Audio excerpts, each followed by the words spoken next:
OKC Thunder.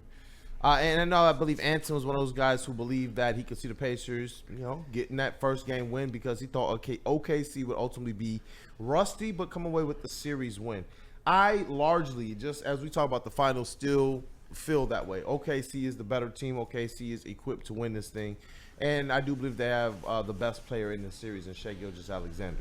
If you ask some people, though, Flannel Sam, they will tell you that, WeezyD313, that Tyrese Haliburton is the best player in said series, especially after another night, another stroke of, I guess I won't call it luck, but you want to talk about being in the right place, right time, making the right play. You tip the cap to the guy.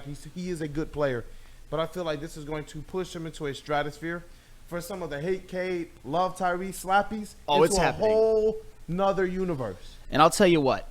If you're coming to the show expecting me to concede, expecting me to apologize, I'm not doing shit because that's exactly the type of stuff that I've railed against Haliburton for. And for the record, I will give him his due for what I feel like he has earned.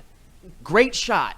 Seriously, great shot. He certainly has a knack for that. But I can also say that Tyrese Haliburton has turned into the luckiest NBA star in a playoff run that I have ever seen in my entire life. And I know I'm making JB's job very difficult today, but let's start with this graphic that I made. This one is titled JB Pacers versus OKC Game 1. This is the type of stuff I've talked about when it comes to Tyrese Haliburton. Tyrese Haliburton last night was tied for 4th on his own team in scoring with a whopping 14 points. Tyrese Haliburton's three-point shooting, he was 2 of 7, 29%, under 30% again. The rest of the team, 16 of 32, 50%. So the rest of the team shot 16 of 32 from 3. The Pacers bench, Obi Toppin, Thomas Bryant, Ben Shepherd, TJ McConnell combined for 8 of 12 from 3. All those big flamethrowers, right? Thomas Bryant, big flamethrower. TJ McConnell, big flamethrower. Ben Shepherd, big flamethrower. Obi Toppin, big flamethrower, decided to shoot 8 of 12 from 3 last night. And oh, by the way, in the fourth quarter, the Pacers shot 6 of 10 from 3. Hallie made 0 of them and assisted on 1 of them. This is what I'm talking about. The Pacers are winning, and Haliburton's a part of it because they have the best team, the best role players, the best system, the best coach. And you know what? They have a knack for executing down the stretch as a team and just forcing other teams to choke. I can't explain it. I did not want to come in today. I'm depressed, but you know what? I am going to say my piece because I feel like I'm going to be one of the only people in media that's going to tell the truth about Tyrese Haliburton. And you know what, man?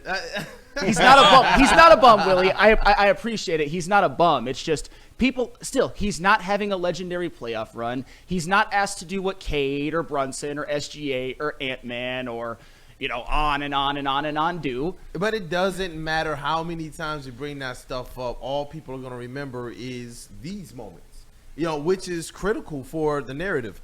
The good thing is that I know this. Cade Cunningham is the type of player who we've seen him be able to perform at the end of games. What he's going through right now is how do you do that when the pressure in the games actually matter a lot more than, hey, can we win 10 or 14 out of the last, however many games of my rookie season?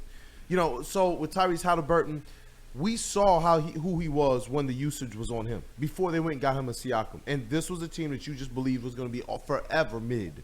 When they went and got Siakam, went and got some three-point shooters, and allowed his usage to drop to, 13 or 14% beneath Cade, do you understand that they have rotation players who don't even have 14? Regular rotation players who don't have 14% usage. That's the gap between what Tyrese Haliburton is responsible for on the court and Cade Cunningham, what he's responsible for on the court. So it's like, I believe that the Pacers did the right thing. Instead of sitting around and wondering, can Tyrese be a Cade? They just said, you know what? We're going to call it right now. We're going to go out there. We're going to get a Siakam. We're going to put some shooters around him. We're going to reduce the usage. And what it's done, honestly, it's benefited him beautifully. If you're the Pacers, and I don't even like saying this, but if you're the Pacers front office, they've done right by their young players. They've done right, including having the brass to be able to go and say, you know what, we're going to make this one-for-one swap with Sabonis and Tyrese. I thought that was insane at the time. Tyrese has proven to everybody else that it's not. He's proven that, you know what? Maybe he's not the star of stars. Does got something a little special. And I promise you guys, again, I don't even want to be saying this stuff. But when you look at the impact, it's not a notion of if he's a star or not. It's not a notion of if he's going to be better than Cade or not, because he's just not right now. I don't care what happens for their season. But I will tip the cap fully to their team being fully in sync. I liken him unto effectively almost like a Jared Goff for us here. I really do. I think that he's a guy that sort of is their quarterback, man. Like I got to be honest with you. And what he's doing at the end of games to be able to pull them through, he's not going to be your perfect player. And that's where I stop. The delineation for me is not hating on Tyrese Haliburton. You're not going to do it. He's a good player.